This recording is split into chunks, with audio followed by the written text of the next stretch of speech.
Hi, everybody. This is a bit of a pilot program to see if we can do our meetings in here. We've got a full crowd. Just wanted to know, we have 3 chairs. And we have more chairs if we need them. If we don't have enough set out, let us know. Okay, great, thank you. We also got one more guest. All right, we're gonna, just for everybody's knowledge, we're going to have a board meeting first, and then we're going to adjourn from that, and we're going to have a member meeting. So at that point, we'll be counting members. We'll be asking for a raise of hands. So, welcome everyone. Thank you for coming. Appreciate you showing up. We have a lot on our agenda tonight, so we're going to try and keep it moving. A couple of housekeeping items. Well, first I just want to welcome folks. We've got some folks that are just getting in. We have a couple of guests here. Pat Schwebler and Emily Miller are here from CDI. They're our guidance. We couldn't do this without them. Poppy Acker just came in. Welcome, Poppy. And this is Laura Merrick. She's Pam from Forsyth. And welcome to all the residents and members. We appreciate you coming. So, a couple of housekeeping items. We had someone on the agenda for the tail end of the agenda, Michelle Given from CEI. We had her at the end of the agenda, and there's just so much going on with this that we brought her materials. Hi, Jim. And her materials are here on this table, her business cards. She did come to one of our earlier meetings, and she did pass out information and talk. There was a panel of 3 people that came. So now that we are in Rock, she is able to come onto the community and talk with members if they need assistance. So these materials are from her, and then there's also a free smoke alarm program from the Red Cross. So we'll leave these materials here for you. So because of where we're at, we have 1 bathroom that's in the house. Hope you can hold till then. If not, we may have to go back to meeting in the school. It's not really the best setup here. It's not handicapped accessible. So maybe we're doing something that we shouldn't do, but here we are. So let's see. I mentioned to you that we will be doing this meeting in 2 phases. So we're going to start off with the board meeting. We're now opening the board meeting. It is, I should have said this a while ago, it's 6:07 p.m. It is November 14th, Thursday, November 14th, 2024. And with that, I'm going to pass the microphone over to Miranda Chung, our secretary, and she can tell you about the meeting minutes. Hi everyone, nice to see you. These first meeting minutes we're going to approve are board meeting minutes. Later in the meeting tonight, we have some membership meeting minutes to approve. This first one is the first set is from October 24th. That board meeting, which I shared with the board via email. I think everyone here got a copy. Some of you requested access to that document. You didn't have it because it was a board document, but I did update it so you could see it and comment if you'd like to. Any suggested edits from the board in advance I did incorporate. Are there any other corrections to those minutes? I make a motion to approve sentences. Second. All in favor? All right, thank you very much. I will pass the mic back to Janet. I will say if you have an email address, if you aren't getting emails from us yet or you have an updated email address, please come see me or Janet at the end of the meeting and we'll make sure we have your up-to-date details. Thanks. One thing that I wanted to mention, it was brought to my attention after our big celebration. There's a gentleman here in the room that I would like the board to recognize, and that's Mr. Rector. Our apologies. We were told, I was told that, and there was just a miscommunication. I said, who's the oldest person, who's been here the longest, and I got the information from a source that evidently wasn't reliable, and this director's been here a bit longer. So, thank you.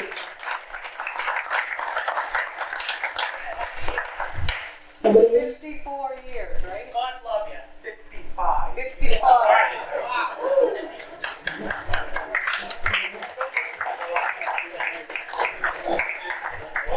So, my apologies.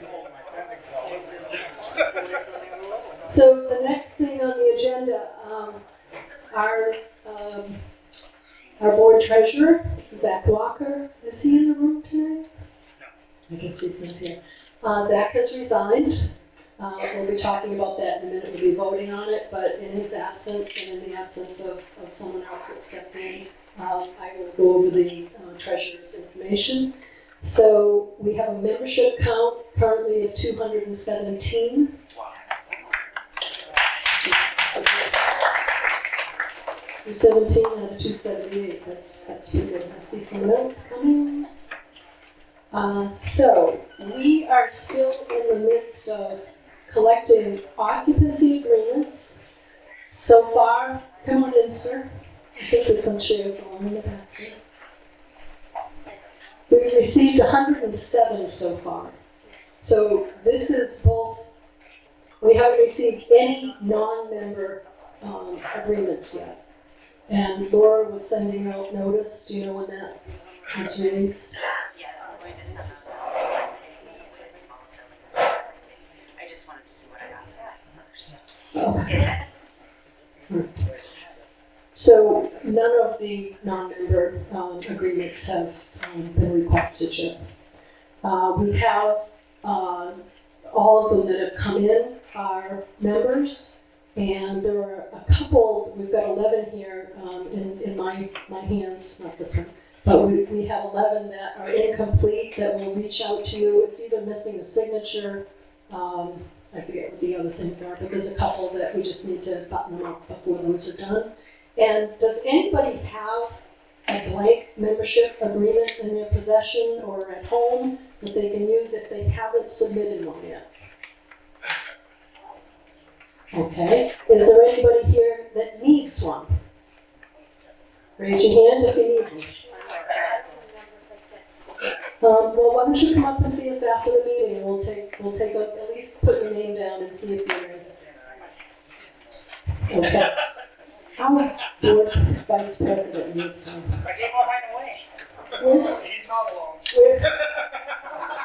you're supposed to be setting a good example. Listen to what I said All right. earlier. Anyway, all right. So I will ask someone to approve membership count of 217 and still collecting occupancy agreements. I make a motion to accept.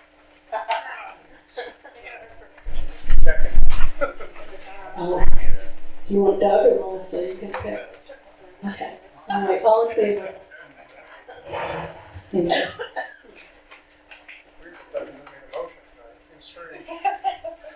All right. New business. We need to vote to accept Zach's resignation. I had it here. I'll read it to you all. He officially resigned on November 4th, and I got it via email on the 11th. Good morning, Janet. As I mentioned to you before, I've become busier at work, and I would also like to have more time with my wife. With that being the case, I believe someone else who has more free time should be treasurer. Please accept my resignation as treasurer of Blue Leaf Fields Cooperative, effective 11/4/24. Working with the board and community as a whole has been a great experience, and I am relieved that we got this project to the closing table. I'm confident that the board will be able to handle any items that may arise post-closing. Thanks, Zach. So we'll miss him. Zach was really helpful, incredibly helpful. So we need someone to make a motion to accept. Motion to accept Zach's resignation. That's right. All in favor?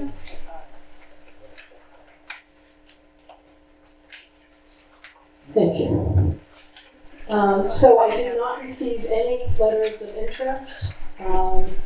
There's still time. I hope somebody does, because guess who's been doing what? Anyway, so I really would appreciate it if anybody knows. Yes, What are the duties of the treasurer? well, you should have a background in, some background in accounting, and should be able to, like, look at financial statements, gather information as needed, work with the folks from Foresight if they need any information, it's signing approvals, documents, check, they do the checks. Oh, we don't. Anyway, so it's kind of like a bookkeeping job. No, but I didn't, time was. Hard to say at this point. A few hours a week. So if anybody's interested, feel free to shoot me an email, and the next meeting we'll have a vote. Hopefully we have a couple of people to choose from. So please reach out, recommend. Okay. So we have a handful. You'll see our next order of business is action without a meeting. And what that means is that we had to take action on a couple of decisions as a board prior to coming to a meeting. And we have a handful of forms, and right here. And Laura has been helpful in using her software, the Appfolio, to create enough of the document with the information so that the board members can do their approval, so that we know if someone wants to, for instance, move into the park. We don't have to keep them waiting until the next board meeting. That's the whole purpose of this action without a meeting. So we've got that new piece of, it's a great tool for us to use to help get things moving. Otherwise, we were running around the park handing these forms out. And we still have to do this because it's got some legalese on it. And we'll combine the two documents to make sure that our process is buttoned up.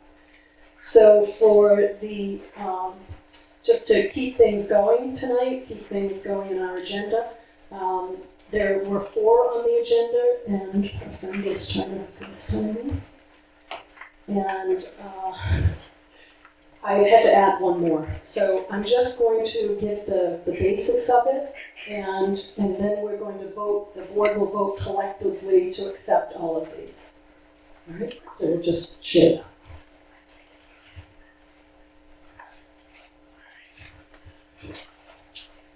I had these in one body, but they are not anymore.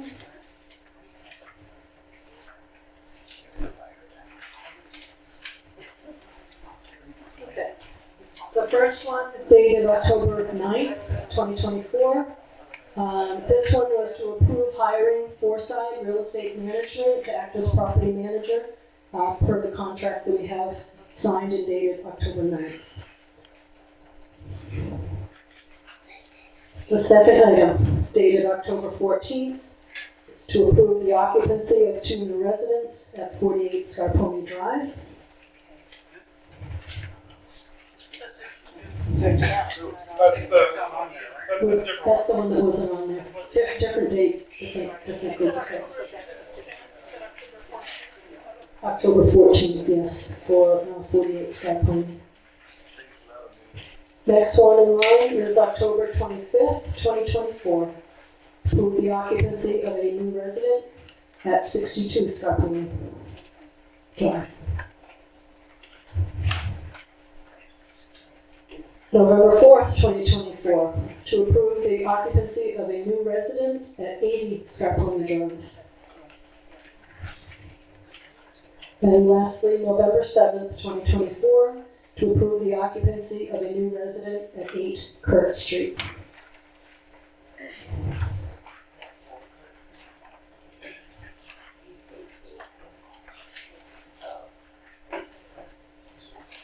So, would someone like to make a motion to collectively accept these actions without a meeting? A second? Second. All in favor? Thank you. There's two signatures when you run those last two.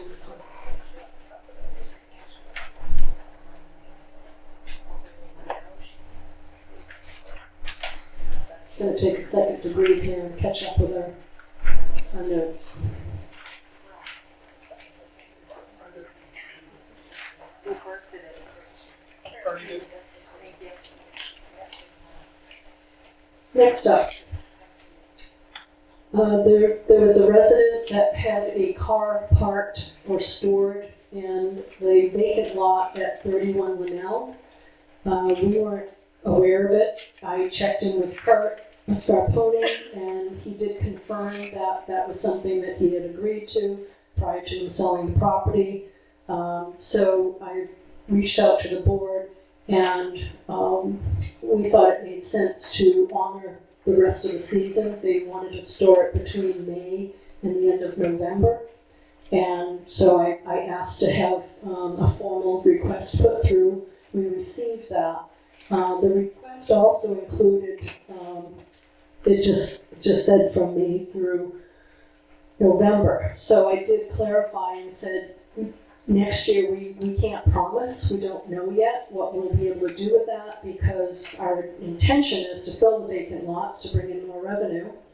And we're also finding that as we're filling homes that we may have more cars here than what was originally intended. There's, for most units, there's 2 parking spots. So we may have to address that down the line. But I did say that we can't be assured of that we can guarantee that for next year, but we'll honor that for the rest of this year. So we need a board vote to approve that. I make a motion to approve. Second. All in favor? Thank you.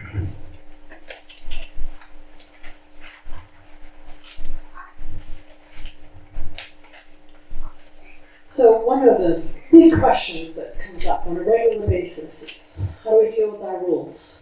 As most of you are aware, we have agreed to honor the rules that we had under Lynn Haven, and we've had a lot of questions around that. We try and be respectful and honor requests. Some things that there's just been too much going on. We just signed documents just a month ago, and we're really trying to get things up to speed running this business, passing information off to our property manager, getting new residents in, lots and lots of paperwork and lots of documents and things to deal with. So in that light, as many rocks do, we need to form a committee. And under the guidance of CDI, we've been told that each committee should have a representation of 2 board members to be the point of contact and to keep things organized, and then up to 4 or 6 residents in addition to the 2 board members.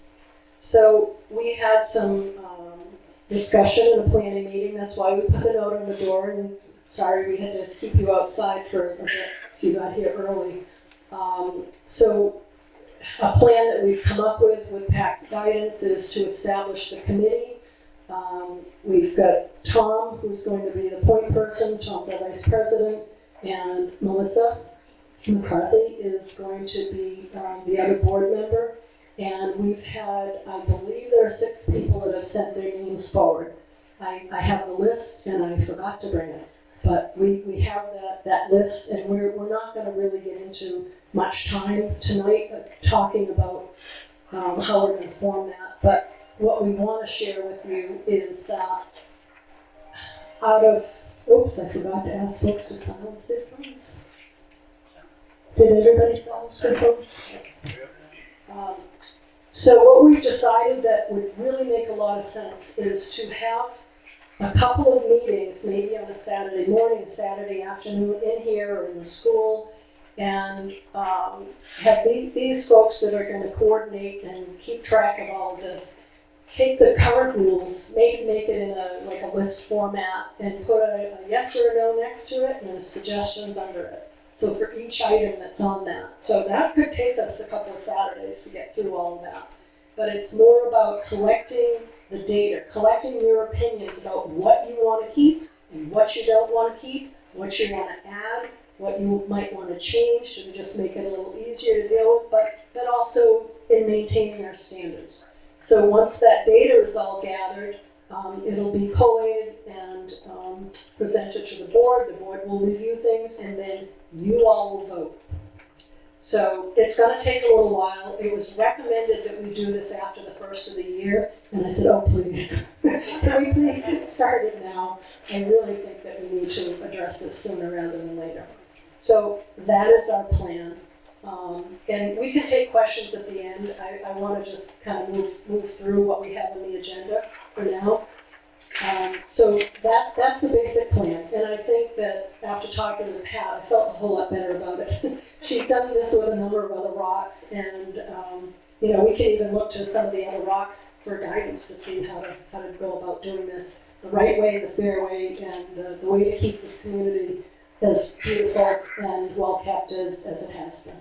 So that's our intention. The second committee that we find that we really need is operations. So Doug Blethyn, raise your hand, Doug. Doug is our operations director, and there's a lot on his platter, and he's been doing a fantastic job, but there's just so much to do.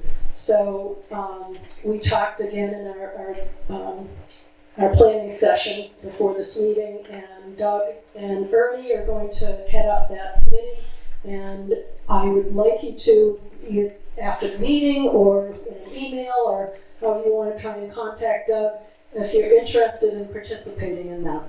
And again, we'll collect probably 4 or 5 members. And you would have to be a member to be a committee member, right, Pat? Correct. You cannot just be, you can't be a non-member, you can't be a resident non-member, you have to be a member. And then kind of one fun committee would be activities. I don't know if anybody's interested, but I thought it would be kind of fun if we had a holiday party. And I'm calling it a holiday because we might not get to it before Christmas, but at least, if we're planning something, we could gather in this building again and have some fun together. No agenda, no politician. No politician. She can come now, because she's cool. She's very good to us. She doesn't just show up for the TV camera. She shows up. She's here all the time. She is. So Bonnie has said that she would like to head that committee up, and we tried to get one of the guys to do it. Anyway, so Melissa, I guess, is going to be her teammate, and so if you want, please reach out to Bonnie and Melissa if you'd like to participate in that. I was going to address a finance committee, and I have a couple of people that have expressed interest. Is it okay to give your name? So Linda, who was our treasurer when we first started, had to step down, but she's offered to help out with that, so we appreciate that. And Zach has offered the same thing. So once we have a treasurer, we will have that person head up that committee. So that's it for new business. Christmas seats if you want. Christmas Porter, do you want? There's chairs here, there's a couple over there in the back. If you want to sit, it's up to you. Thank you. But raccoons cannot sit down. No, don't pick on him. All right, do we want to discuss next meeting? I know we were going to do that before. I'm thinking that we would need 2 between now and the end of the year. And that doesn't include these planning meetings for the rules. Those are separate, they need their own time.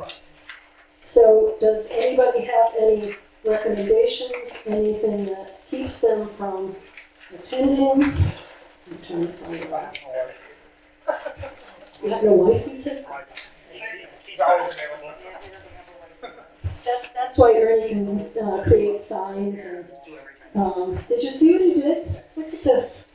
This is to put out by the mailboxes. This is the prototype. So we can put our messages in there.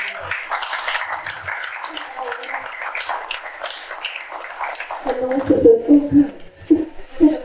Just open. So what does the board think, looking at our calendar? We talked about different days, we talked about Miranda. We desperately need Miranda to be at our meetings because she keeps us organized. And I know that there were some Thursdays that you weren't available, right? So unfortunately, when I signed on to the board, I had no Thursday conflicts, but I knew that once the school year started, I would have Thursday evening conflicts on and off Thursdays for my work. So next Thursday, the 21st, I have a work commitment.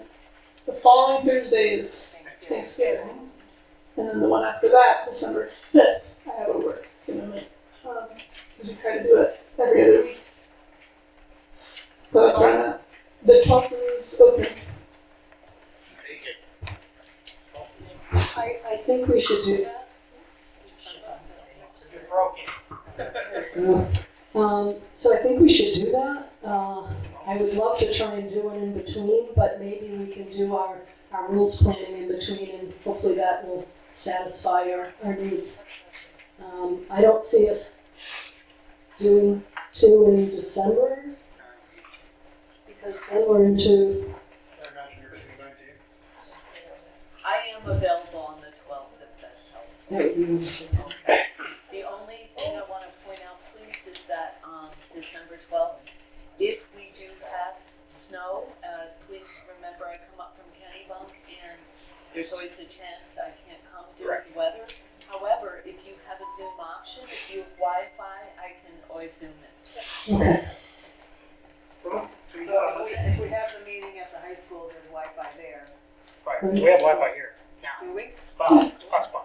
Well, we won't be able to zoom over it. No. We can't zoom over it So now. we're looking at what day? So, what, 25th for the 16th. 25th of December? Oh, yeah, sure. No, Thanks, George. November. Oh. Wednesday instead of a Thursday? No, that's a Tuesday. The 26th. November? No, 25th is a 25th Monday. of November is a Wednesday. 25th is November. Oh, Monday, I'm sorry, looking right at it. I'm following the Wednesday. I thought you said that, Melissa needed a Tuesday. Melissa won't be here until after Okay. January. So that 1st. won't matter. Yes. Okay. Then we'll have to address that after the first of the year. And as far as a board meeting, I would recommend one a month. And with Thanksgiving week and traffic and whatnot, I would encourage the board to, your next official board meeting that your members can attend, I would encourage December. I like that idea. I think that if we do anything, let's try and come up with maybe the first rules meeting. Do you want to do that instead right now? No, we don't know the need members yet. That's all right. We have a list. I have a list. I just didn't bring it. Anybody have any input on that when they would like to? 25th? And this is for all you folks too, because if you want to attend this meeting, it would be in here. Does it work for you? Any Saturday works Okay. right now. You want to call it, Tom? 23rd. Saturday, 23rd. For everybody that wants to attend. November 23rd. November 23rd. Saturday, November 23rd. This would be for the rules discussion, not to have the committee members up here and the committee members discussing the rules. That would be the 23rd of November. At 11:30, you said? Yeah. 11:30 Will a.m. that be here? Yes, here in the barn. What day of the week is that? A Saturday? Can folks, how does that sound to you? What? We said Saturday, the 23rd Of November. of November at 11:30 for the rules committee. And the members to We're attend. never gonna get everybody. We're gonna have to have them all. There'll be a few of these meetings. Yeah, no, we Right, don't right. have to have them all on Saturday, so we can work around other people's schedules. This is just to get started. It's not gonna decide anything. Do you want to give a raised hand to see who might be interested? Oh, yeah. Nobody? Put your hand up if you want to attend the rules committee meeting on November I 23rd. see her picture. Yeah, right out there. I would, but I'm not here. I think we've got a handful. That could probably get us started. Yeah, We'll do a bunch of them. So, yeah. I have Yes. What about the people you want as the committee? They need to be asked if they're available. And that's the first committee That's what I said for the committee. Right, no, Tom did suggest that. I guess we could just call it tentative, and then I'll give you the list and you can reach out to them. Okay. I don't have it with me. No, I think I might. Miranda, do you have access to the Google Docs? I think I put it in there. yeah, it's okay, we don't have to second that. It's called Rules List. Rules Committee List. It might be in my hard drive. We'll figure it out. All right, I'm going to. Yes. What time would the meeting be, say? He was saying 11:30 11. on Saturday. No, but I mean, what time of day? He said Oh, 11:30. I'm sorry, yes, that. Yeah, not the date of 11:30. Sorry, I Yeah, understand the 11:30 confusion. a.m. No, I just didn't have the time. Midnight. 11:30 Okay, so our next member meeting, we've decided, is going to be December 12th here. Excuse me, Janet, member meeting or a board meeting? I don't know yet. Yep, oh, okay. We might have a mixture just like this one. I'm not quite sure what's going to be on the agenda yet. Yes, let's do that here in the bar.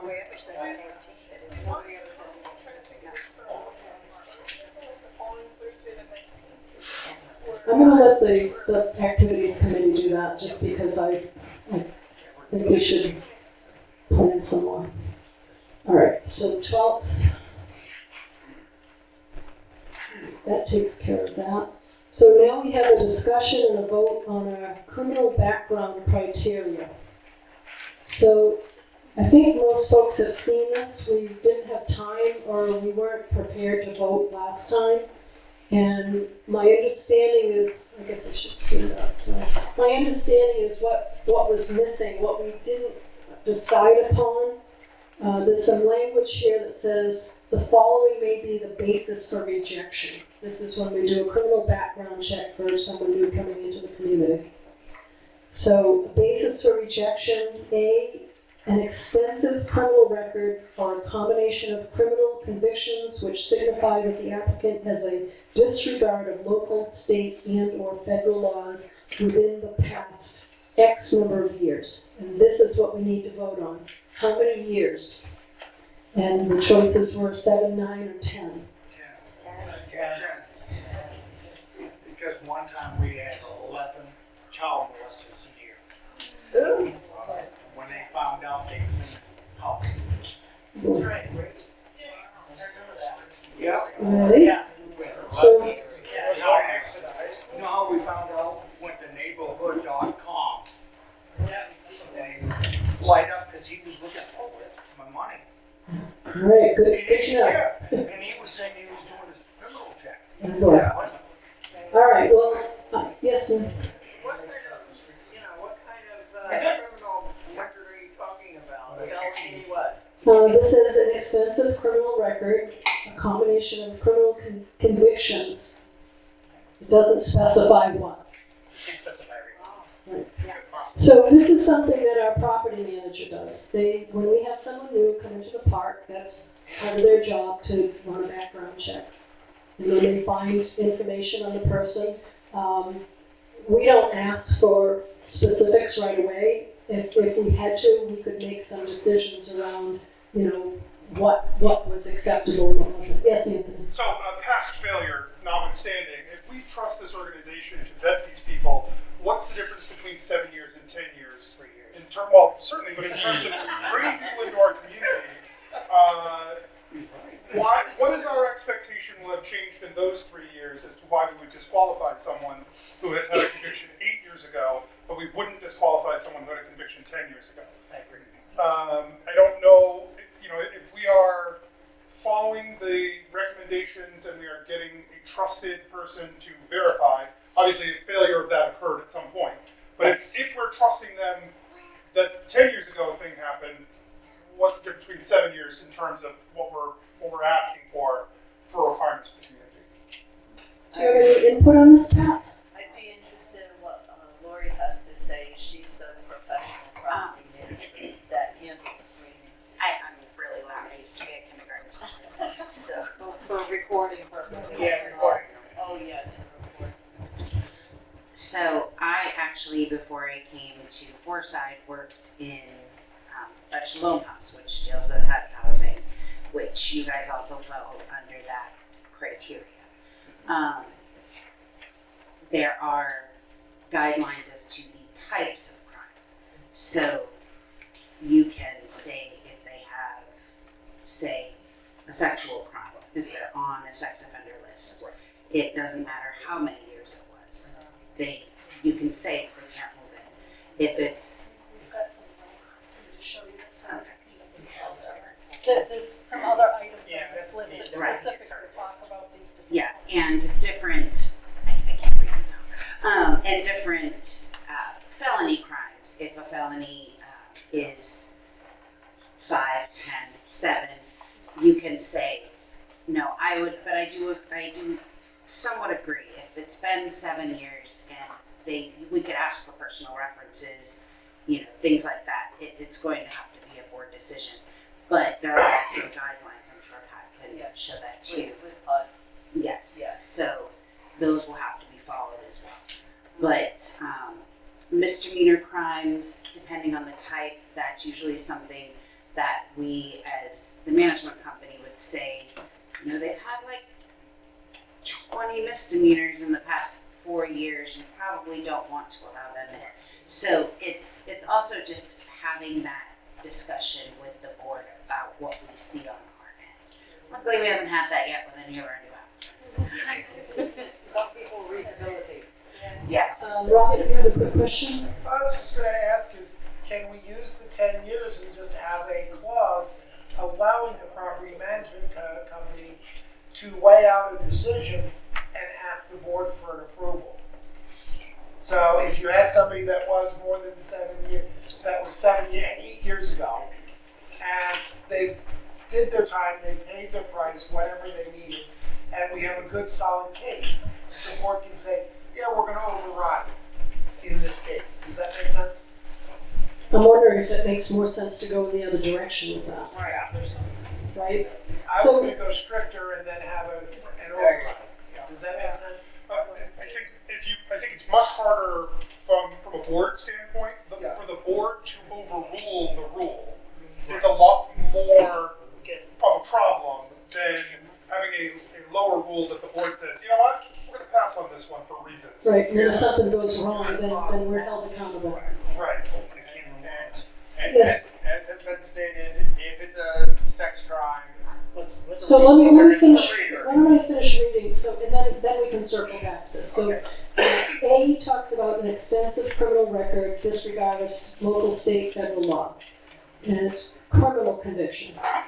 B is a criminal conviction that signifies a threat to the health, safety, security, or right to peaceful, quiet enjoyment of the premises by other residents. The third is a drug-related felony conviction.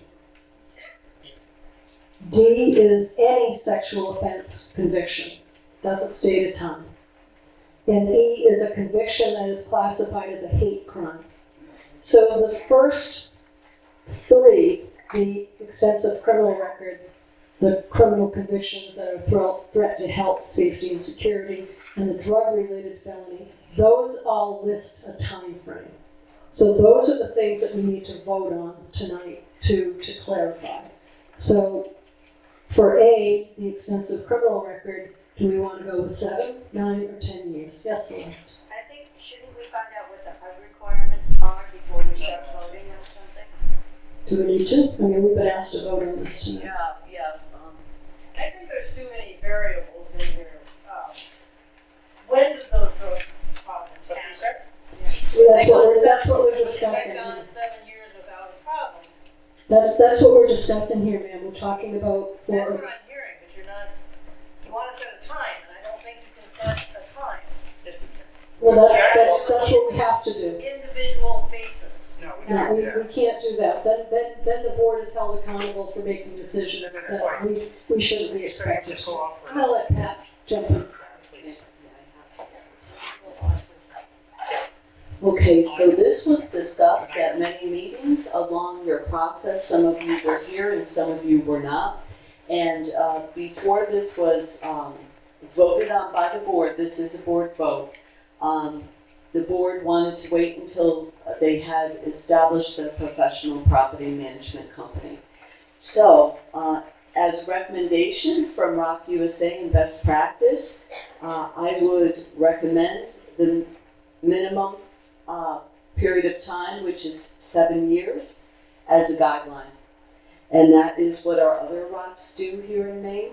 And it does take, I don't want to say pressure off the board, but it makes everyone somewhat on an equal basis, which is very important around HUD, the HUD rules and the HUD laws. And so if there is an equal across the board criteria that your professional property management company will use, nobody could say, well, I was 10 years and they were 7 and you discriminated against me. If everyone's on the same page, it's just easier to run your business.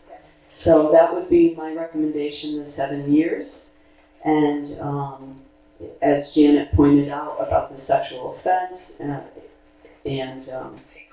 hate crimes, those are 2 different entities. But I don't think it's up to the board to honestly dissect somebody's rehabilitation, their background, and as Lori said, there will be open discussion between the background checks that she gets. If there is an issue raised, she will reach out to your board, and there can be more detail gathered, as she said, references, so the board can make the decision. And remember this as well, your board lives in your community, so, they care just as much as you all do. Thank you, Pat.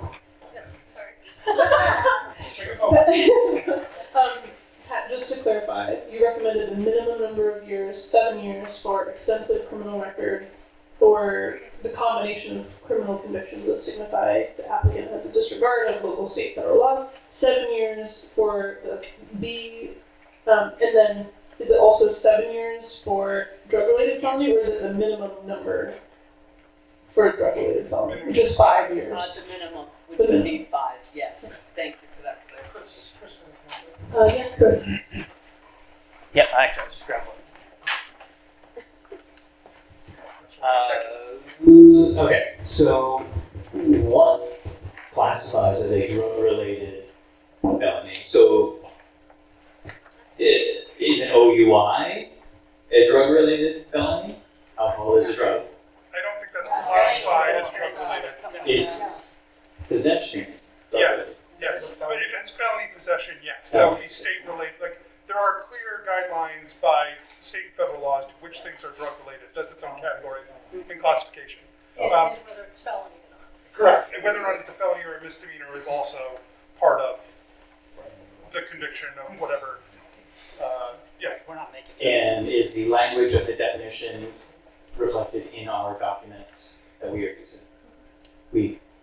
It says a drug-related felony conviction on the applicant's criminal record if the applicant has come off parole within the last 5, 6, 7 years.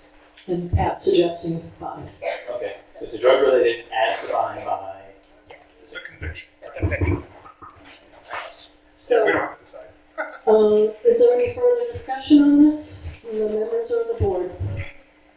Does someone want to make a motion that we do 7, and 5? Motion to accept 7, 7, 7. All in favor? Is there anything like this? Yes. You asked. Yeah, Sorry, yeah, sorry, yeah. sorry. That's okay. All right, so we've got, Is that a hand? So just to clarify, we have to accept these. We just are deciding what years. Yeah, just the number of years. Okay.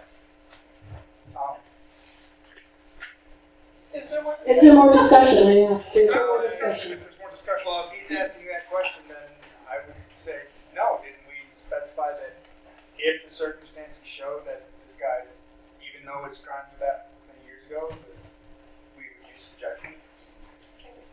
So what's your concern? Yeah. I'm fine with striking the drug-related thing from the thing if we can, because I believe in recovery, and I think that we are a low-income community. We are the available resource for people looking to rebuild their lives, and if we are denying those people, then we are really, really hampering chances of people's chances of having another life. But it does say if they come off parole, right? So if it's a felony, People can be on parole for 20 years. Also, they would not be qualified, period. I said 7 years since they came off parole, or 5 years Yes. since they came off parole. Yeah, this would be the number of years post-parole. So they could be on parole for like 5 years and then still have to wait 5 more years, let's say. For that. That seems a little. That's what that is, correct? Or do you have an option for an applicant to appeal your denial? If we set it up. I haven't come up with it with you guys yet, but in my last job that dealt with HUD housing, the applicants did have a right to appeal their denial. So, and plead their case. And sometimes, it was something that, you look at all of the facts and you see what they've done to change their lives, and then you present that and you're able to then say, okay, we can give this person a chance. But it's having to give the board the discretion to make decisions on the behalf of the entire community, which is why there's a board. Because sometimes a felony drug conviction could be marijuana, which technically is legal in the state of Maine, but it's a federal crime. Are you going to say no to that person? We don't know. I'd have to bring it to the board for a vote because it is on their record. So there are always things that come up that can be a what-if situation. Just hypothetically thinking, if you have a convicted rapist that's been moved into this park, No, that's sexual assault, so that's Okay. automatically disqualified. but if he's found not guilty, but you know he's done it. we're not a judge. What I'm saying is you got a lot of single women in here. If you're gonna do something like that, you better be sure you tell the person next door, because a lot of these women may not like the idea of you doing that. I think we're getting off topic here. It says it's any sexual offense. They can't interfere. Yes. I'm sorry? Oh, Richard, did you have something else to say? I was just wondering, we bought this park so we could have a peaceful community, okay? Don't get somebody with a mended sore that's gonna re-fester up again. That's been our trouble with the park. Keep them out, you won't have the problem. And you really won't have the answer to that. Yeah, I mean, I understand all the different, variations of how you're feeling about this. But we have to vote on this, and we have to vote something that is for the benefit of everyone. We are running a business here, and we are here to take care of our community and all of our members. And yet, if, Chris has a valid point, people can be rehabilitated. And then sometimes they're rehabilitated and then they fall off the wagon again. Right? And they may be more likely to do so if they aren't given an opportunity to build back their lives, because we don't provide them an opportunity to do that as a society, including a place to live that's a decent place to be.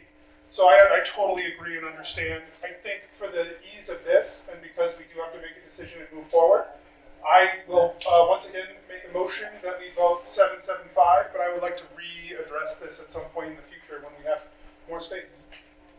Yes, yes. The language in the, it says may be the basis for rejections. So I could see a case where it was a marijuana, offense, or like some other scenario that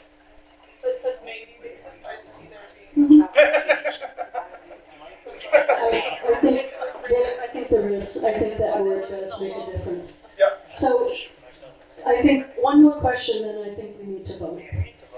Yeah, I just wanna say, at this point, I think, you know, we've just taken this on, it's $26 million, and we wanna keep the park as good as it is, and we need to deal with the facts right now. And, I'm the last person that would talk about not giving somebody a second chance, because I've been in recovery for 22 years, so I know how you stay sober, and I know how you don't stay clean and sober, and I think you need to just stick with the facts right now. Thank you. All right, can we try again? Make a motion? I make a motion, yeah, I make a motion to accept 775 for A, D, and C on the schedule. Second. Well, all in favor? Thank you. Thank you, everyone, for your input. Okay, so at this point, does someone want to adjourn the board meeting, please? Make a motion? All in favor on the board for adjourning the board meeting? Thank you.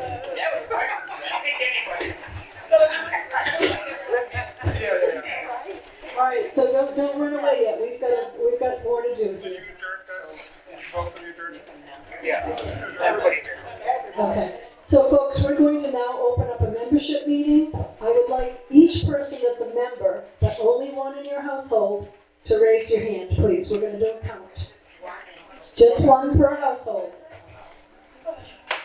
And if you did it last time, you get to do it this time. Well, let's get off the board for now. I know it should be obvious, right? Oh my God. Only if the public can speak for you. Probably better than I can. Mine will whine, so you'll fit in. Stop causing trouble. We need 65, folks. Don't put them down yet, please.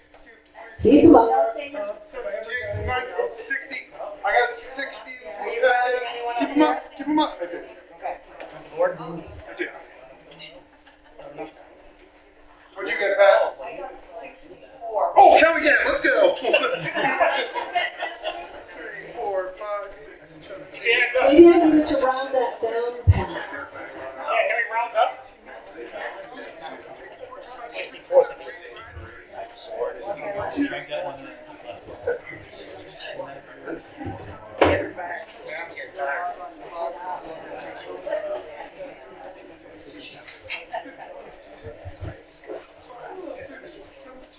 No, 364. Oh, I got it. 64. That is exactly what you need. Exactly. Oh, no. Oh, yes. Oh, shoot. Should we do one more? I did. Let's go to the bathroom. All right, let's go to your house and drag them out. We can, I'm sorry. Can we do one more time? one more. No, wait, wait, somebody wants to fill out a membership. I didn't pick Chris. All right, yes, we are doing one more. Please get your hand up. One per household, please. Anybody here that doesn't know what I'm doing right now? 3, 4, 5, 6, 7, 8, 9, 10, 11, 12, 13, 14, 15, 16, 17, 18, 19, 20, 21, 22, 23, 24, 25, 26, 27, 28, 29, Just sign somebody up. 30, 31, 32, 33, 34, 35, 36, 37. Yeah. You're 65. 49, 50, 62. I got less numbers. How is that possible? Hold on. I'm still counting. There should be. We should find a better way than this. It's not good. Yeah, I got 64 then. You did? Was that with the new member as well? Yeah, 65. Where was she? Down there. Jen just gave her the form. I just gave her the form. She didn't have her hand up the first time. Okay, did she just raise it now? And now I don't You know what? I'm gonna do this a little bit more systematically. Stand up, everybody, if you want to be one member for your party, please stand to the best of your ability when I have you to sit down. Don't worry, we got you.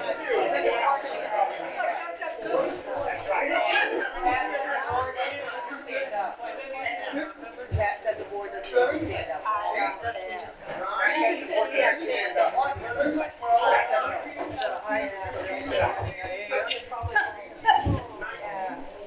The point of this is to vote on something. I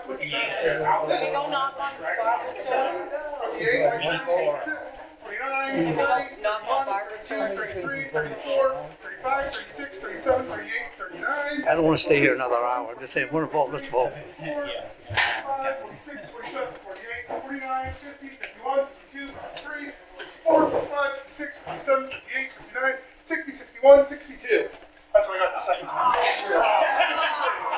And 64. Aha! Yeah, 64. 65. We still need 65. We'll Right, work. so I'm feeling short. I got it works. You need to help my dad, he wasn't able to stand. 64!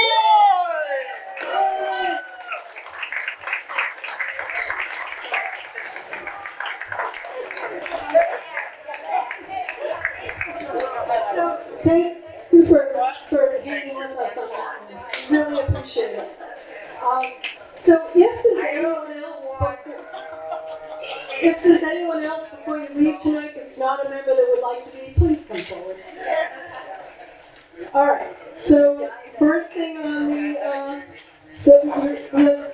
we need you to vote on, I'm gonna put Miranda Chung back because Miranda's gonna get us voting on meeting minutes. Alrighty, it's gonna be exciting. We have 4 membership meeting minutes to approve, which we sent via email. I took a look earlier today, but I didn't see any comments, and I didn't receive any emails with edits. I clicked the button, but we're still on here. The August 15th minutes were when we had the Boys and King report, and we had a discussion about property management. The August 22nd minutes, that's when we had an open forum to discuss the vote to purchase. It was a couple days after everyone got their packets. The August 24th minutes are the day we voted as a committee unanimously to make the big purchase. And then the September 12th minutes were when we met at the St. John's Community Center and we dug into the bylaws and leases, or the member occupancy agreements. I hate to ask it, but are there any corrections to any of those multi-page minutes? Yes. We never got revised copies of the bylaws and, from that meeting, you said that we were gonna get, the revised. We can email the revised. We have the final signed version, so you can definitely send that out. But that's not a meeting minutes correction yeah. I wrote a note down and we will. It is also on the portal. It's on the portal as well? Yeah, if you're on the AppFolio portal, the bylaws are on the portal. Just FYI, so you have access. Yeah, we could print those off for some people that don't have them. There's 3 people I know that I took the newsletter to and stuff too. The newsletter did get mailed, it's just, you got yours via email before they got theirs via mail, so there was just some. They get it now too. My neighbor never got one.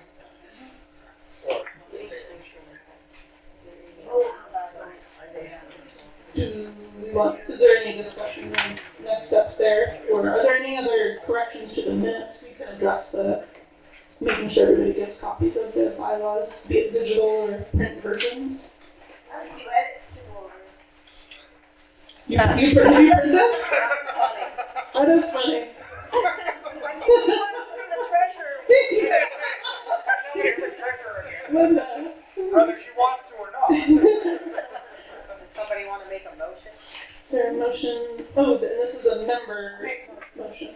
Can I move Robert as something as read or as published? Yes, you can. So is there a second?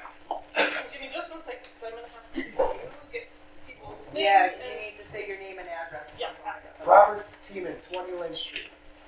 We know.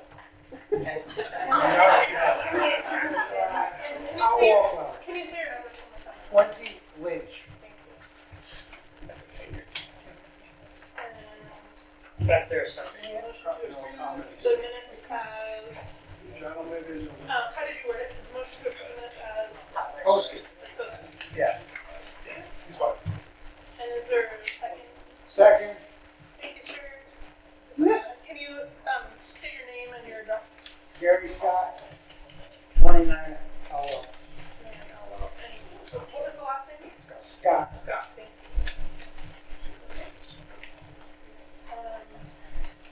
you. Let's vote. Is this a good time? I've looked at Russell's Water and, and for votes where it's nearly unanimous, we can vote by a voice.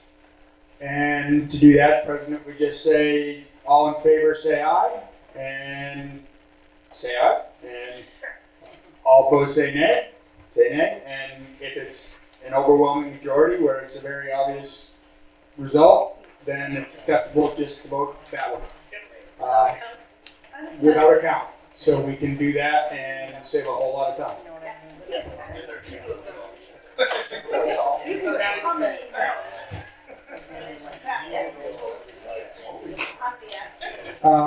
According to Robert's rules, if it's a clear majority, that's not necessary.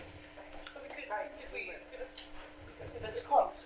If it's close, we can do that. So, So now ask all those in favor.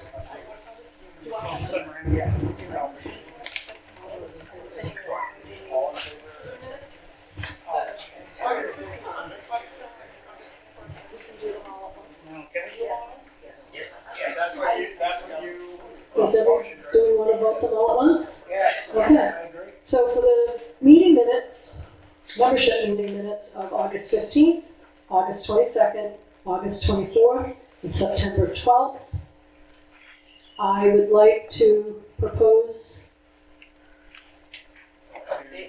All in favor, say aye. all in favor say aye. Sorry, this is not, that was a long call. Any not in favor? Opposed?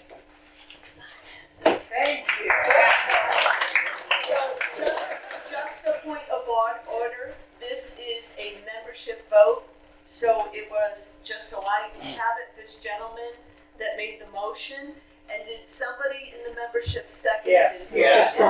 Thank you very much, I just wanna make sure I got that, I appreciate it. I was remember last. Thank you for, I don't think they've kicked me out yet. yeah. So thank you for participating in this as we learn. We'll get through this, folks. So, we're not done yet. So we'll try to make this as pain-free as possible. You weren't at the vote. So we have 3 big policies coming up. And one of them is the Code of Ethics for the board. And we'll start with that one. And I would love to have somebody else talk for a few minutes here. Anybody want to read the Code of Ethics? Oh, I'll read the code of ethics. Sure. Somebody joined right there. Last call. I'll read partially in the dark now. So, Anthony, one second, please. Did, folks, bring, I noticed some people brought copies of these policies. Would anyone like a policy copy to,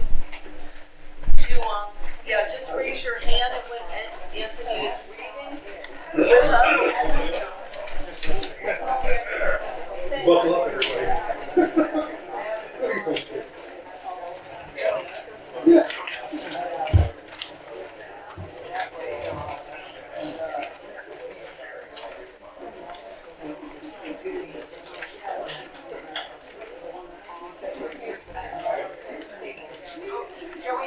This is quite long, so I'm going to begin while they get passed out, and you can join me as you receive your copy. This is for the Blueberry Fields Cooperative Board of Directors Code of Ethics Policy. Article 1. A board member has duty of good faith, obedience, and loyalty to the resident-owned community. This means that in an official capacity, a board member must act in the ROC's best interest, A board member may not use the position for personal gain or to give advantage to family, friends, or business associates. A board member must serve the interests of all members fairly and impartially and is accountable to the members of the ROC. A board member has a duty to act within the boundaries of his or her authority as defined in the Articles of Incorporation, bylaws, and policies of the ROC. A board member's authority is limited to those acts that are transacted during the course of a duty-called meeting of the Board of Directors with a quorum present unless specifically empowered to act outside a meeting by the board, policies, or regular requirements of his or her office. A board member has a duty to disclose every personal conflict of interest to the ROC. Article 2.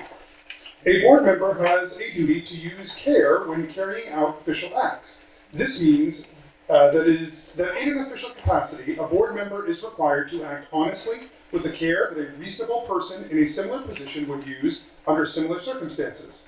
A board member should do his or her best to keep apprised of legislation or regulations that affect the ROC and advocate that the ROC comply with applicable laws, codes, bylaws, contracts, budgets, and occupancy agreements to which the ROC is bound.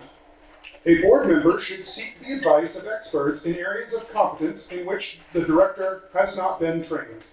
A board member is entitled to rely on legal opinions, financial statements, and other information related to matters that the board member reasonably believes to be accurate. Article 3. Board and committee members have a duty to hold confidential information learned while performing official duties and protect member confidentiality. This means that in an official capacity, a board member may not divulge or otherwise use for personal gain any personal information learned during the performance of an official duties as a board member. A board member must hold confidential all matters involving the ROC until such time as they have been general disclosure of that information. Board and committee members must be authorized by the board before having access to the personal files, credit, or financial records of a member or applicant.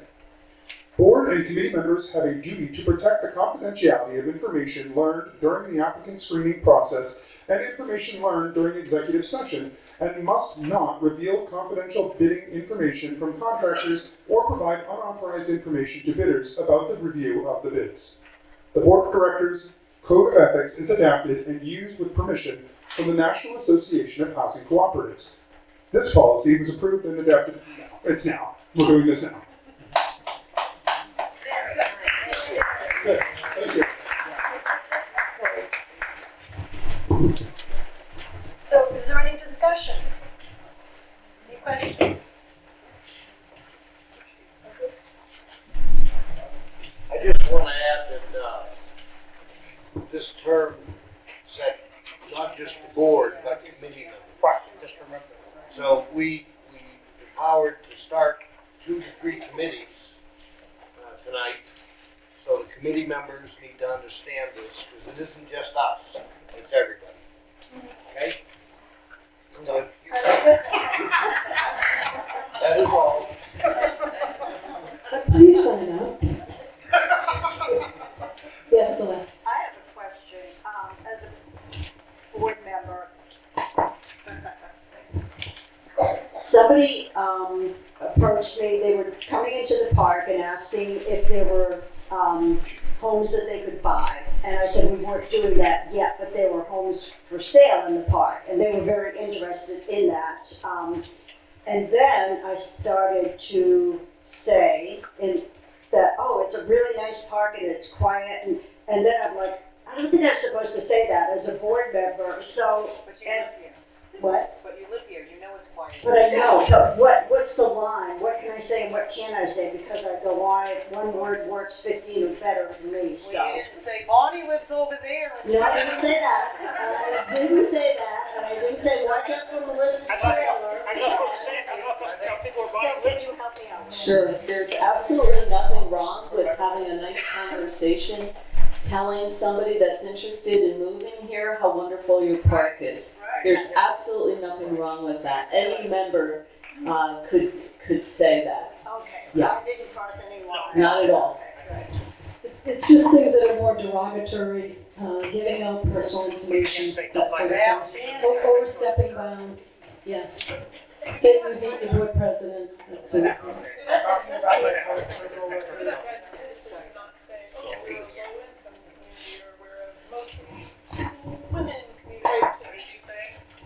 We did have some guidance previously to not give out sort of demographic information about the board members, whether that's, this is a mostly low-income community, or this is a mostly like single women, right, community. So say it's wonderful, but to not give out the specifics about, even generalizations about the demographics of who lives here. This might be cheaper than eHarmony though.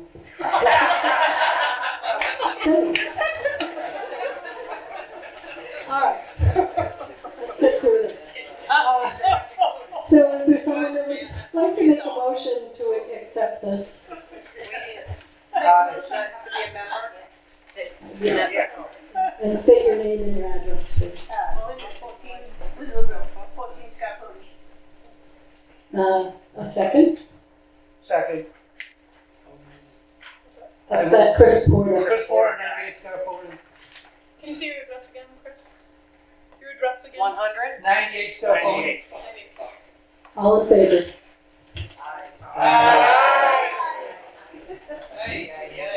Any opposed?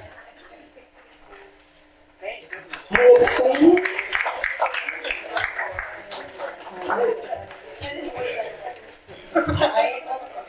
Next up. We now have a conflict of interest policy. Who's our next good reader in the crowd? Somebody want to read? No, Anthony did a great job. I don't want him to lose his voice. Anthony did a great job. No, she's passing it on. Okay, conflict of interest policy. A conflict of interest is defined as a direct or indirect financial interest or an employment relationship that may or may appear to differ from the best interest of the ROC. For the purposes of this policy, a transaction is deemed to present a conflict if it might present a financial or other benefit to a member or director or to the person's family, business associate, or employer. This policy statement discourages but does not prohibit the existence of conflicts of interest.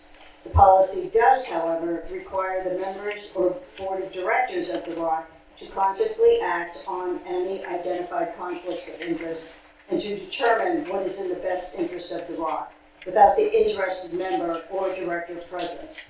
Where conflicts are permitted regarding any business relationship, such relationships shall be at competitive fees. Duty to disclose. Any possible conflict of interest on the part of any member or director of the ROC shall be disclosed in writing to the membership or board of directors, depending on which group is voting on the matter, and established on the record in the meeting minutes. Contracts. Members may receive compensation for their freely executed contracts approved by the board or membership, as the case may require, so long as the contract is approved in compliance with this conflict of interest policy. Board of directors shall not be allowed to contract with the co-op for services at any time. Voting requirements. If the contract involving a member or director exceeds $100 but is less than $1,000 in any fiscal year, a vote of the board of directors with the involved member neither present nor participating in both the deliberation and the voting is required for approval in accordance with 13C MRSA Section 873. That's a main statute. You probably know that. Any member or director having had a similar conflict of interest in the last 12 months should likewise not participate. If the transaction is $1,000 or greater, majority vote of the membership present at a regularly scheduled or special meeting of the membership where a quorum has been established, and we did that tonight, is needed to approve the transaction, with the involved member not present and not voting. Notice of the transaction shall appear as a note in the annual financial statement of the ROC. Reimbursed expenses. Directors serve without compensation, but are entitled to reasonable reimbursement for expenses paid while conducting legitimate ROC business. Any expenses incurred must have prior approval by the Board of Directors. Receipts must accompany all requests for reimbursement. This policy was approved and adopted today, I'm assuming 11/14. The foregoing is a true and accurate account, and it's going to be attested by our secretary. Thank you.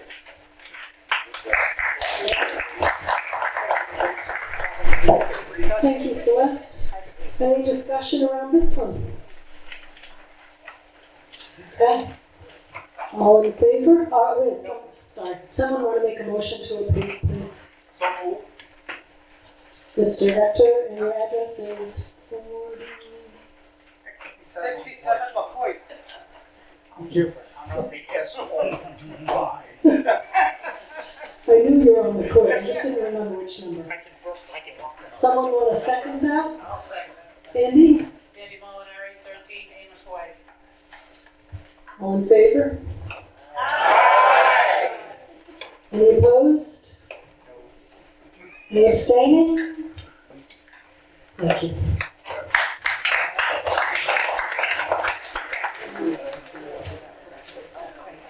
So the last one is a procurement policy. Is there someone that would like to read this one? Only if I have to. That's fine. Is this a bigger one? Oh, yes!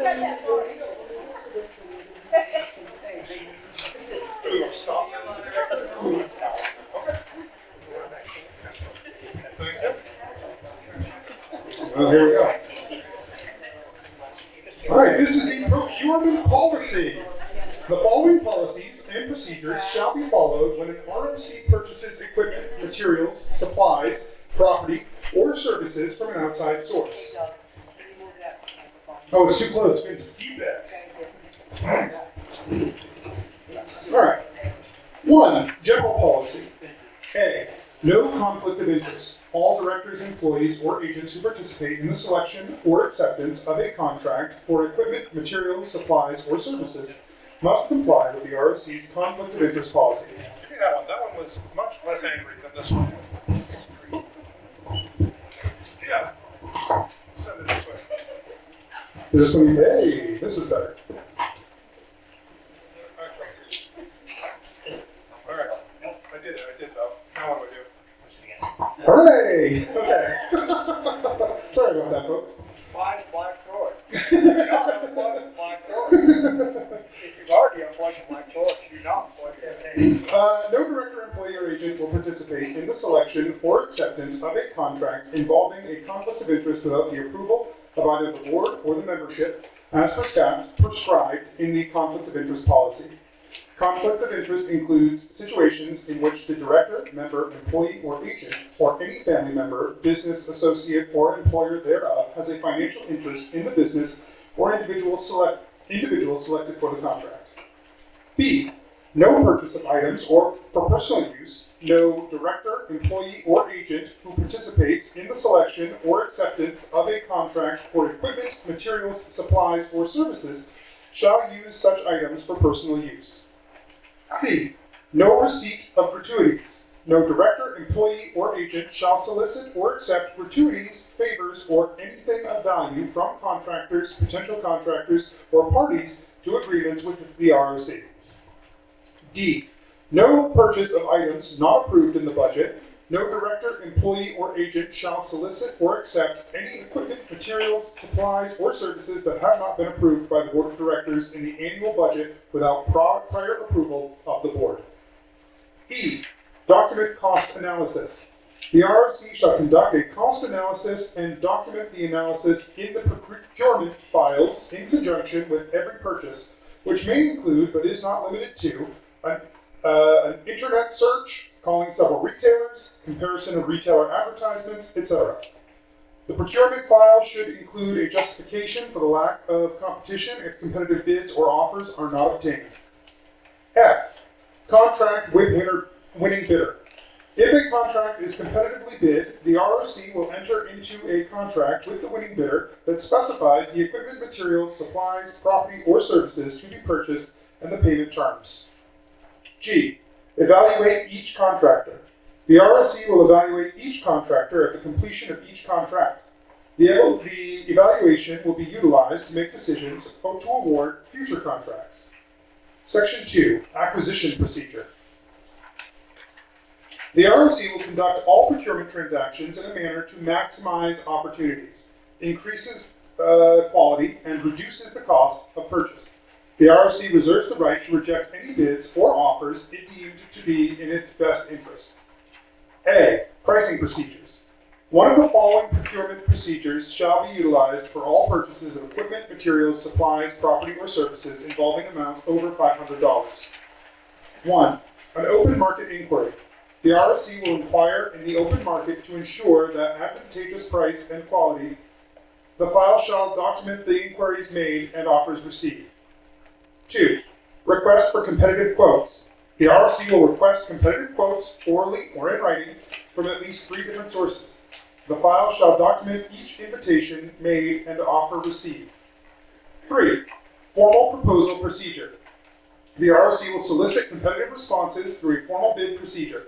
Bids will remain sealed until the time designated in the proposal. All requests for proposals shall contain the phrase equal opportunity employer. B. Document prices. The RSC shall maintain files on all quotations solicited and offers or bids received at any criteria for selection. In all instances in which the lowest bid is not awarded in the contract, justification for the selection must be contained in the file. C. Purchases over a dollar amount. The board of directors must approve purchases over a given dollar amount.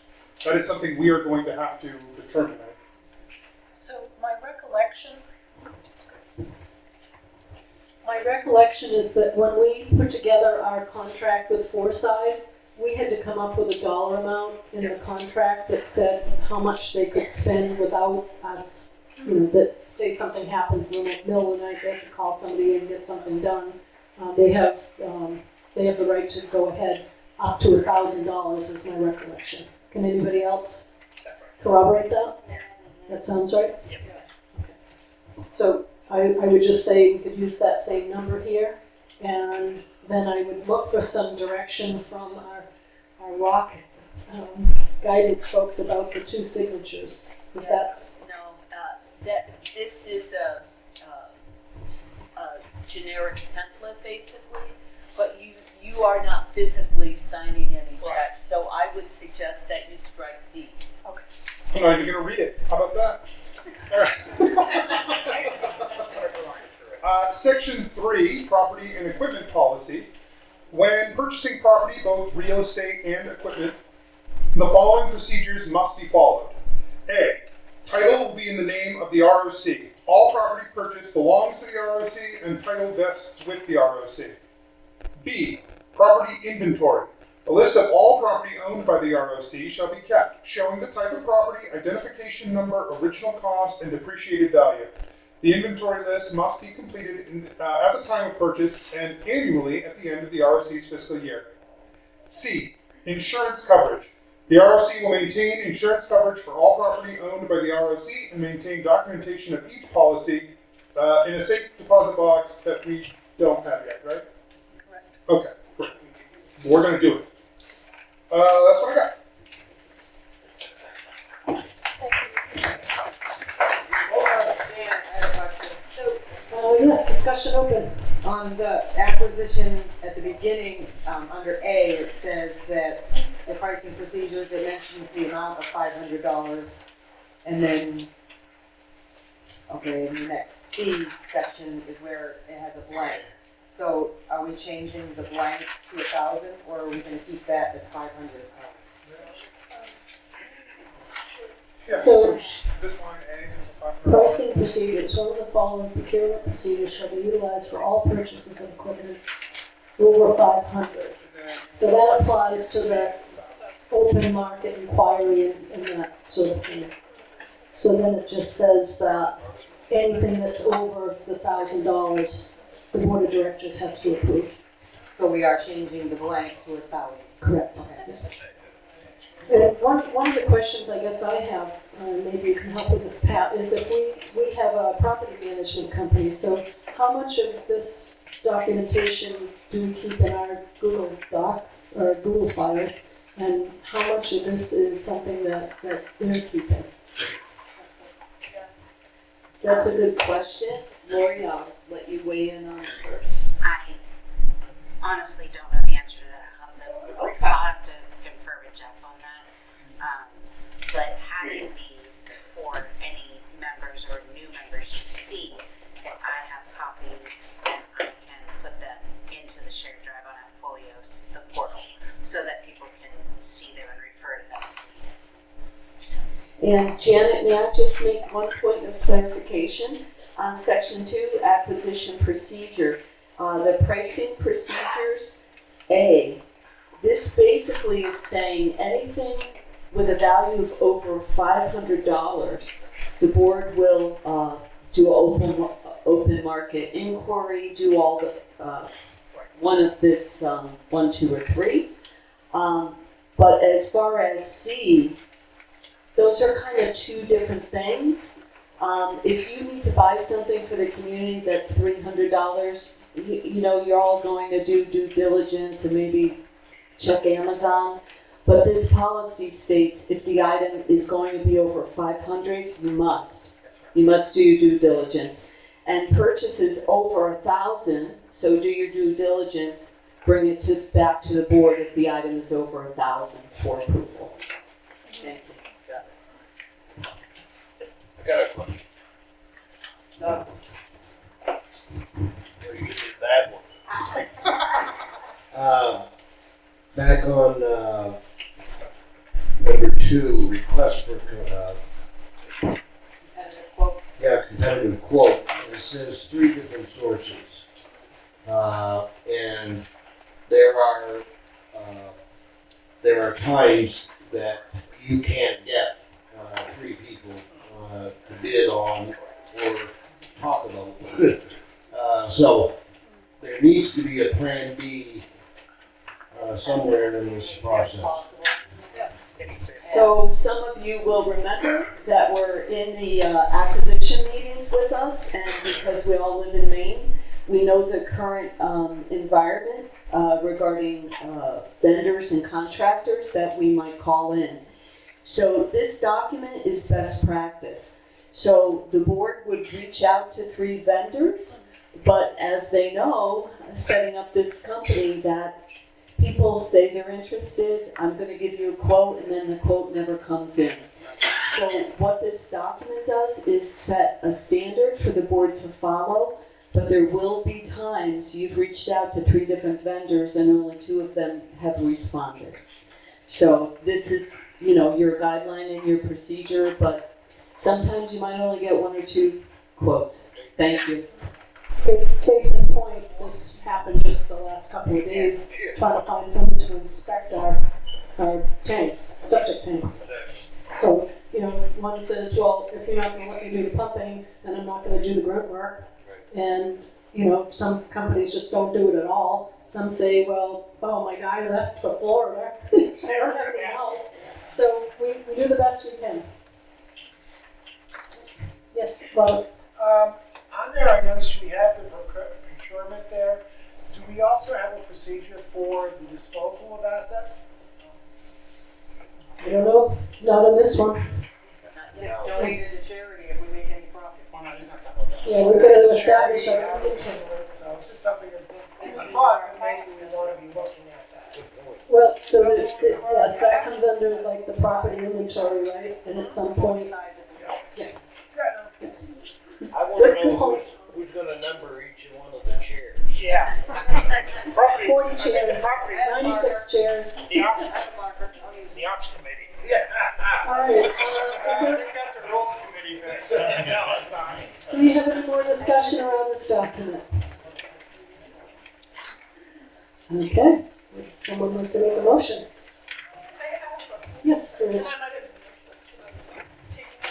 Where did we land on the document cost analysis? Number 1, general policy, E, document cost analysis, just since that does detail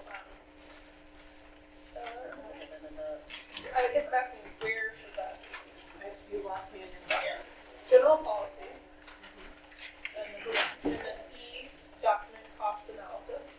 That the Rockshell conducted cost analysis, the documents analysis, and the procurement files. Like, where are those procurement files? I guess I'm asking. In conjunction with every purchase, which may include but is not limited to internet search, calling several retailers, comparison of retailers. So we did discuss about whether that should be our property managers or not. And not sure yet if they're going to keep it.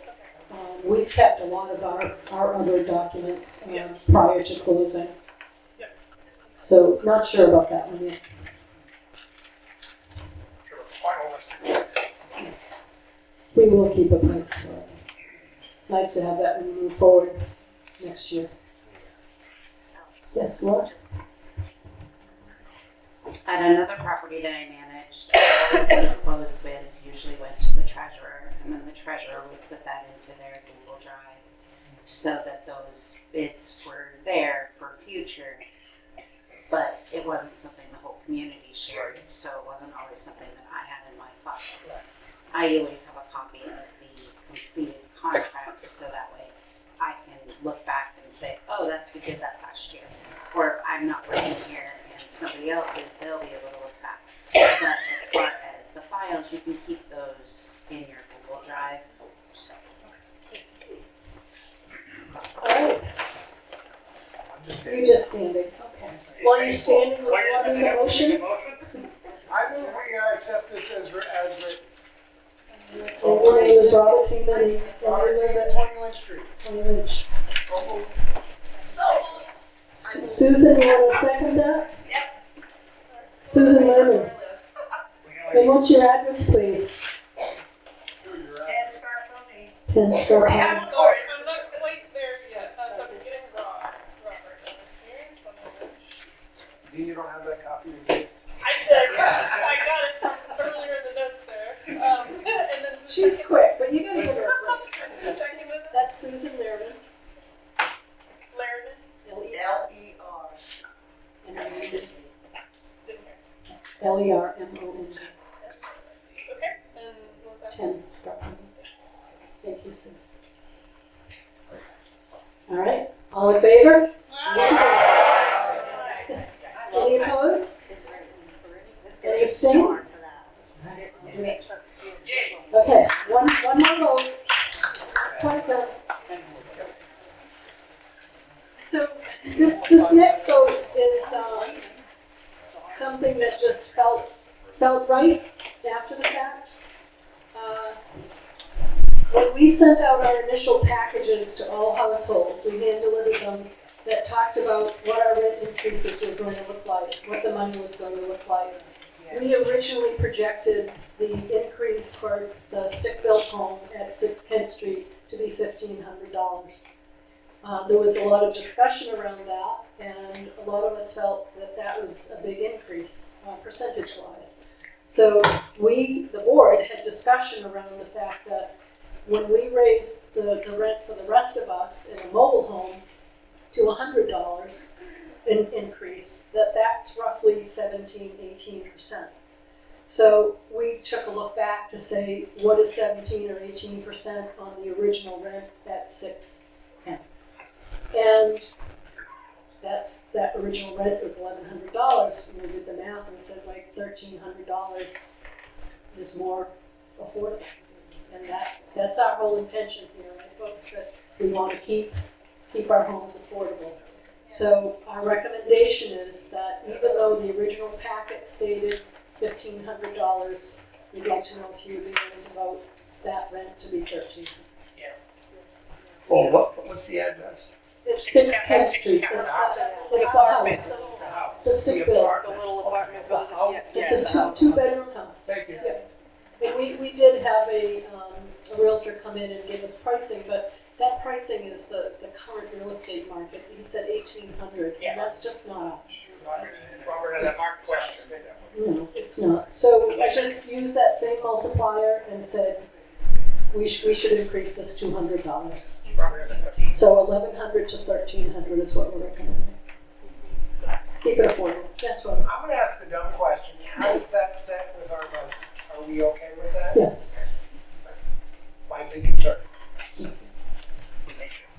So we need a motion from the Yeah, motion. folks are willing, is there any discussion, first of all?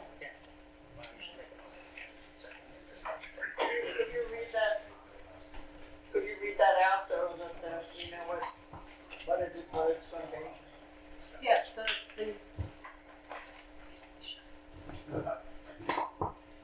Yeah, what the what the motion is to, increase the rent for 6 Kent Street from $1,100 per month to $1,300 per month. Instead of what was posted in our first notification where it said increase to $1,500. Thank you. You're welcome. Yes. When will that come back? So, because we're dealing with main housing and there's certain standards around notification, we had to give an additional notification, and primarily because any of the folks that were related with family or worked for the Scarponi family, we couldn't give any notification to them until we took ownership. So the answer to your question is February 1st. So Merry Christmas. It is what it is. We have to follow these guidelines. We have to do it right. And, we don't want our funding sources to tell us that we're violating rules. And it's currently occupied, right? Yes, there's a young woman that lives there with 2 children. Celeste? Can I make a motion as a member? No, No. you're only a member, sorry, Celeste. You're not a member now. You are a member, but this is member. So would someone like to make a motion? Yes, ma'am. I make a motion that we, increase the rent to $1,300 as of February 1st. My name is Carol Coles and I'm at 7 Davis Way. Thank you, Karen. I will second that. Let's get, we're going to get, oh, you're. Yes, sir. Reggie Irish. Reggie? Yeah. That's 73.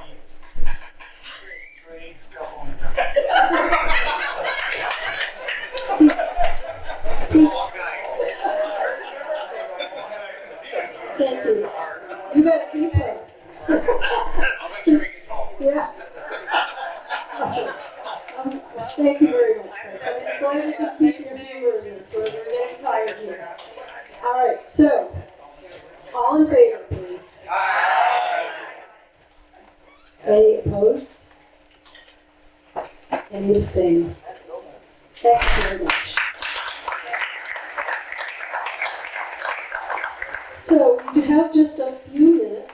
I don't know what's going with my phone. What time is it? 7:42. So we have a few minutes. Does anyone have any? When you're done. Does anyone have any questions? The meeting is now open to residents. Celeste? Did you have? I'm not a resident. You are now. Yes, you. You're a resident. I lost my neighbor already.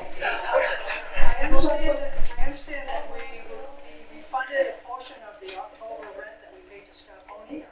Is that going to be? No, that does not get refunded, no. No, that just came forward with the sale of the property. We had to prorate it. So at the closing, when we signed the paperwork in October, the Limco got the first 10 days worth of rent, kept that as their money in the closing, and we got the other 20 days as part of our business. So nothing goes back to residents. Nothing goes back to individuals? Correct. You paid your rent the 1st of October, that's for the whole month. So that just pays your rent for the whole month. Yes. Yes, ma'am. Hi, I'm Sherry Brigg. I live at 31 Lynch. The car situation was ours. I'm bringing this up because I'm very concerned on how the approach was made to me. But, can't hear me? I'll take the microphone because I want you all to hear it. I'm Sherry Brigg. I live at 31 Lynch Street. The car situation that you voted on tonight was my house. I am disturbed and I'm concerned going forward about how that was handled. I have lived here for 31 years. And if the Scarponi was hard to live under, but he would at least come to you and talk to you about it. And say, what is this? We had his permission. Number one, the car is not stored there. The car is driven. He just keeps it covered. It's not a problem anymore because he's moved it to the storage for the winter. Giving me the reason that I have to have approval is because you might sell it. I don't need your approval. You can come tell me we're gonna sell it and we'll make other recommendations or things for that. But that lot has been empty for probably 15, 20 years. My second one is, and I'm truly concerned about this, is I got a note from Janet saying, starting out, my informant told me this. I want total transparency. I don't want to hear informant about anything. That's a bad way to start things out. If someone is going to complain about me, or anybody else in here, I deserve to know who it is. Because somebody can get a hair across and decide they don't like me, or you, or you, or you, and start a form of harassment. That was the second email I got. The first one was I had a political sign out, not front and center. And I was told, and I'm sorry, we resolved it. Dictatorially, I got a dictatorial email saying, remove it. I'm not living under the circumstances. And that's freedom of speech. Both times I am told it's in the rules. Both times I look in the rules, I find no rule. I want to nip this in the bud now. When we wanted to purchase it, this was my biggest concern. Because people were going to start nailing somebody they didn't like. That's my argument. And I am a member, I hope, because I put my name on the rules committee. You talk to us before you set the time. Don't get ahead of yourselves. And sometimes I feel that's what you're doing. You've done a marvelous job purchasing this and doing all the work that had to be done, and I commend you on that. But let's not start going down the wrong path.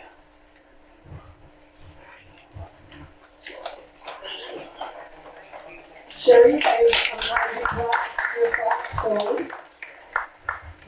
We appreciate that. We have said right from the start that the Lynn Haven rules are going to stay in effect until we vote in new rules. So let me finish, please. Let me finish. The signs on the lawn, it specifically says that signs are not allowed on the lawn. That's right. Okay, so that's my freedom of speech. That is not allowed here. You can put it in your window, you cannot put it on your lawn. That's the rule. Strictly against the house. I understand you're not wanting rows on them. No, it just specifically. Strictly against the house. Sherry, we're not gonna argue the rules. The rules are what they are. And Does that mean, and I will argue, my Maine state old flag and my Iowa flag have to be removed because they are a sign as well. are they on your porch? They're not No, signs. they're sitting in the front of my house in the yard. We'll take a look. It says That no has to signs be- on the lawn. You're gonna have to address that. If it's a- But again, those are freedom of speech. Well, there are rules in the park that have to be followed. And if it's a sign, it's against them. So the second point is that the arrangement that. So the second point is that the arrangement that you had with Mr. Scarponi about parking a car in another lot is something that you arranged with him. It wasn't anything that was brought forward to the new ownership here, and we simply asked, my question was, can you please find out who that car belongs to? I was told by my informant, because there is someone that likes to tell folks what's going on, because I have no way of knowing. And let me finish, please. I would like to finish what I'm saying, please. And that person told me who he thought it was, and I asked our property manager, would you please reach out to this person, ask them what the details are. No. And she sent the I'll letter show you to. that email, it asked me no details. It told me to move the car. Nobody talked to me about it. Nobody asked any questions, I sent the email. Okay. So we have simply said, I'll give you a public apology if you didn't like the wording of that. The point is that we were asked to find out who it belonged to and to please ask the person what the story was. That's what I asked for. And so once we found out that it belonged to you or to your son, we simply said that has to be put in as a request to the board here. That doesn't carry forward because Mr. Scarponi honored that. We did honor it. We carried it forward. My point is, since it's a new ownership, you need to talk to people. We are And not once they allowed go- to do that, ma'am. We as a board But you can do performance work. we take that information and we ask the property manager to handle. That's what we are directed to do. Janet sent emails was from I didn't send you the initial email. I can pull it up at home and I'll send you a copy again. You need to be reminded that it was signed J. Forney. Yeah, the second one. You sent her one, right? The first one? The second one. You sent her one The after. first one was from me. Right, the first one went from Laura. Yes, and Laura and I straightened that out. The second But one I went from me. had a problem with my informant. So poor choice of words. I asked the person in the car if they knew who Yes, the and I can't car trust belonged that to. that's not gonna keep happening. Well, I will assure you that it won't. That word won't be used. Okay? The name has to be given. Well, I don't Joe have to. Blow said, this belongs to you. I'm not gonna argue this point, sure. We are moving to an adjournment. Does someone want to adjourn the meeting?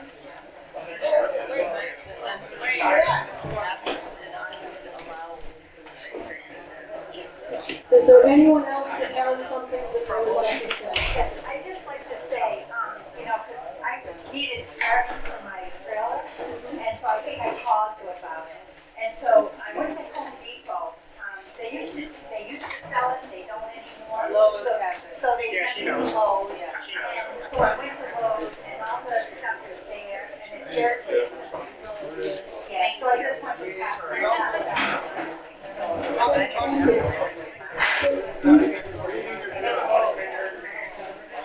Yeah, I just wanted, we have a couple minutes.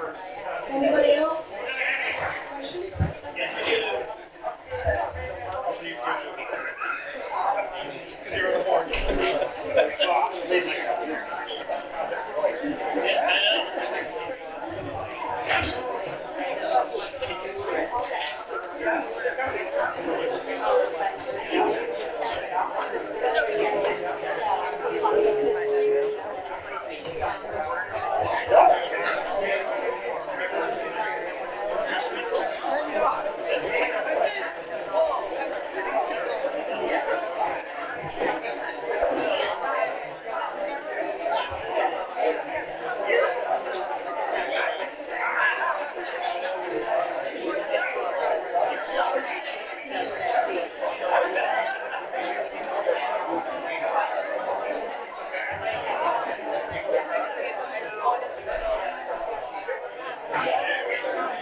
Questions?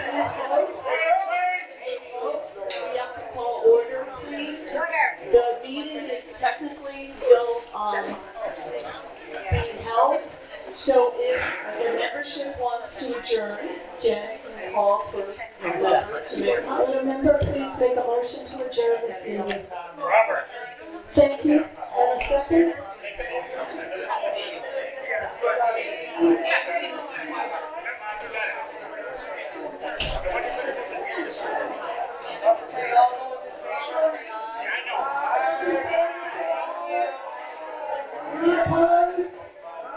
Thank you.